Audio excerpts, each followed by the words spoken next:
and just living the way that I want to live. Where it gets a little tricky is when it comes to those big desires, those things that I really want. I know what I don't want. I know what I do want. I know what I don't want. I know what I do want. And law of attraction just caused the momentum to grow. So are you suggesting that there's a gap between the momentum of the desires and the momentum of your belief? Yeah, for the big ones. Does it seem like you want to slow the desires down to match the belief, or do you want to move the belief along to match the desire? Yes. How do you think one would go about changing a belief? By practicing. A thought that you keep thinking is in your way. In other words, it's slowing you down and not letting you move in the direction. Say that a different way. If you chronically think a thought that your inner being doesn't think, what is the net effect of that on you? Negative emotion. Yeah. So if you are aware that you're just sort of bummed out a lot, or that you're disappointed a lot, or that you're discouraged a lot, then you know you're doing that. Yes. So when you catch yourself in the moment of negative emotion, is it possible to change that thought? No. So why do you beat up on yourself? The momentum of it will take you. So what seems logical then? If in the middle of a negative thought you're not going to change it, then what seems like a logical thing that you could do that would get more thoughts, which are just beliefs, which are just thoughts that you keep thinking? What seems logical that you could do to get more thoughts that you keep thinking move in the direction of your desire? Think about something else. Think about something else that doesn't challenge it, or think about it in a way, sneak up on it in a way that feels good when you sneak up on it. And by that we mean go general. Okay. So just things are always working out, and of course I want this, and so of course it's coming. Oh, it's time for a bigger conversation about this, because we've been having this same conversation for a long time, and you always agree, but you hardly ever get it. It's time for another approach to all of this. So let's find it here right now. Let's start with the basics. It's easy to see that picture of, I have two thoughts going on, a desire, which is one thought, and a belief that contradicts it. But what is the common denominator in the thoughts that I'm calling desires and the thoughts that I'm calling beliefs? What's something that you could say about both of them? Thoughts about things that I desire and thoughts about things that I believe. In both cases, I'm standing in my now, thinking them. All my power is right here in my now. How did I get to these thoughts that I'm thinking about now? Well, I've been thinking about them. But if I go back into my past, like to my birth mother or to whatever it is, and I try to change those thoughts, do I really change them, or do I just nail my feet to the floor in a stronger way by thinking them again and thinking them again and thinking them again? You see what we're getting at? Mm-hmm. So that's not a very productive way to change a thought, is it? By figuring out when I started thinking it, and by reminding myself how dumb I was when I first started thinking it, and trying to talk myself out of thinking it, because in any case I'm looking right at it, so it's active again, so I'm thinking it.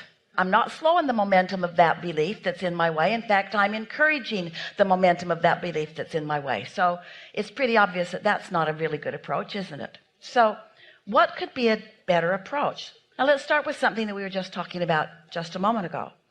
When I feel in my physical form, when I feel negative emotion, what did you say that means? That you're thinking in contradiction to what you want. You're brilliant. Exactly. So when I feel negative emotion, it's not just a hindering belief, it's a belief that my inner being isn't thinking. My inner being is thinking about my desire, and I'm thinking in contradiction to my desire. So doesn't that make me want to say, hey, inner being, what do you know about this? Doesn't it make you want to try to approach it from the standpoint of your inner being? Doesn't it make you want to think about what your inner being knows that you might not know? So let's break that down. Maybe it will help. What do you think that your inner being knows? Just guess, just grab at it. What do you think your inner being knows that you in your human physical form might not know?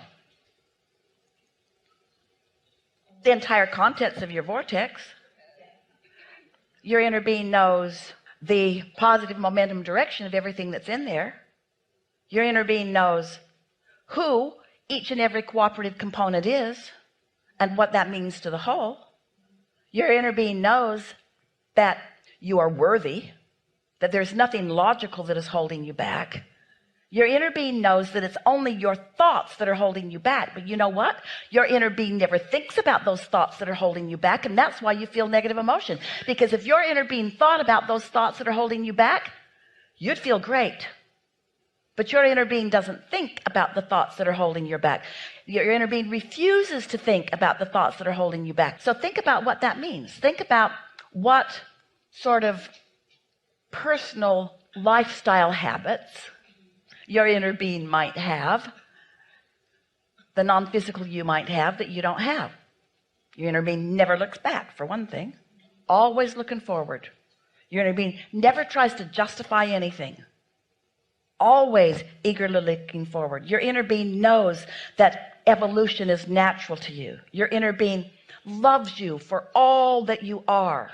Your inner being spends no time thinking about who you were. Your inner being only thinks about who you are and more. Doesn't this give you some sort of lifestyle habit choices that you might want to make? Let's discuss this relative to another person. So let's say that there's someone in your life up close to you who's been giving you a lot of grief. It doesn't matter who it is. Let's just be general about it. And you don't like that feeling of discord. And so your logic tells you from the discussion that we've just had that you're approaching this whole situation differently than your inner being is. So let's break down what the primary differences are. And this is what we want you to hear. We have not said this to you before in this clear way.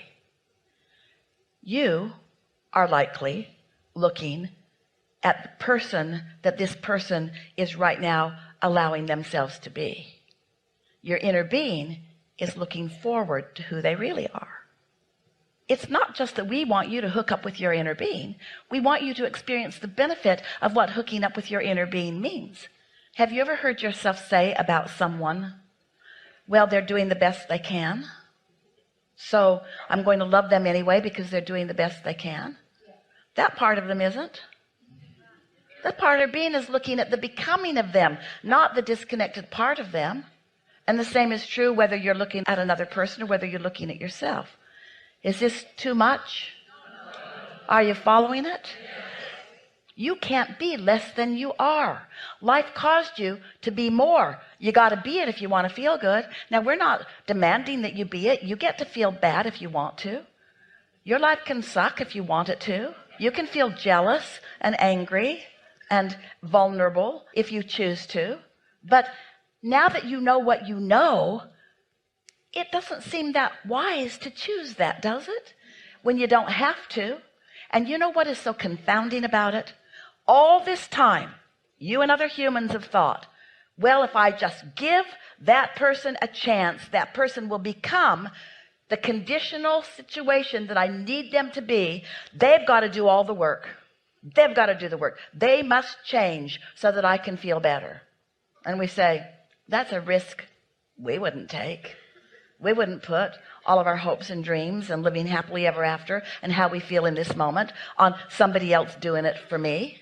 We would look at who their life has caused them to be, and we would give our undivided attention to who their life has caused them to be, and we would revel about who their life has caused them to be with our inner being who's looking at that and their inner being who's looking for that, and we'd live happily ever after as we are allowing ourselves personally to be who our life has caused us to be. Did you follow all of that?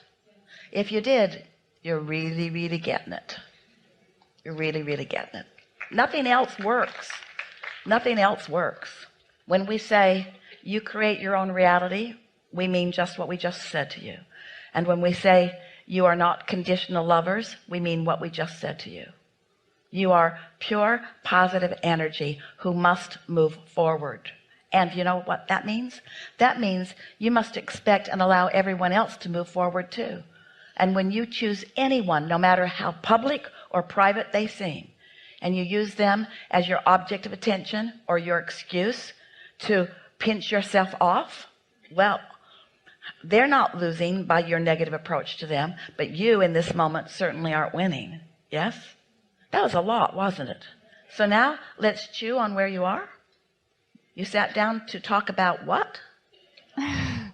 Those desires that seem really big, and you helped me in defining that means they're maybe a little bit further along than I believe. What does it mean that I have a desire that I don't believe? What does that mean in the context of what we just talked about? It means there's a part of me that does believe it and a part of me that doesn't, and you got to decide who you're going to be in this moment. Are you going to be the one who believes or the one who doesn't believe? Isn't that the only question that's on the table? Are you going to be like your inner being, or are you going to be unlike your inner being? We're asking you all. Are you going to be like your inner being? What's the upside of that? What's the primary advantage of approaching your life from the standpoint that your inner being approaches your life? What's the upside of that? I'll feel good. Oh, it feels so good. It feels so good. What's the downside? It sucks. It feels awful not to be who you are, because the larger part of you will not stop being who you are. Here's a good picture for you. You with us? So your inner being knows what you've asked for and sees it all stretched out there. And your inner being is just moving steadily with every thought. We started to say thought, word, and action, but with your inner being, it's thought. It's thought, it's energy. Your inner being is moving forward with every thought toward the delicious becoming of that. Got the picture of that? Your inner being's moving forward. So now you keep wanting your inner being to say, come along. But your inner being doesn't look back. Your inner being just keeps going. It's your job to go too. But you keep thinking, well, you could look back. You could give me a hand. If you really cared about me, you could give me a hand. And your inner being says, going that way, not that way. Going that way, not that way. Your inner being says, come along, come along, come along, come along. But your inner being is not going back to get you. Your inner being is, and here are the operative words, your inner being is paving your trail. Your inner being is building your bridges. Your inner being is clearing the underbrush. Your inner being has the momentum going. In other words, you said, I want this. You pointed that way. And your inner being says, we're on it. We've gathered everything that is necessary. We're going.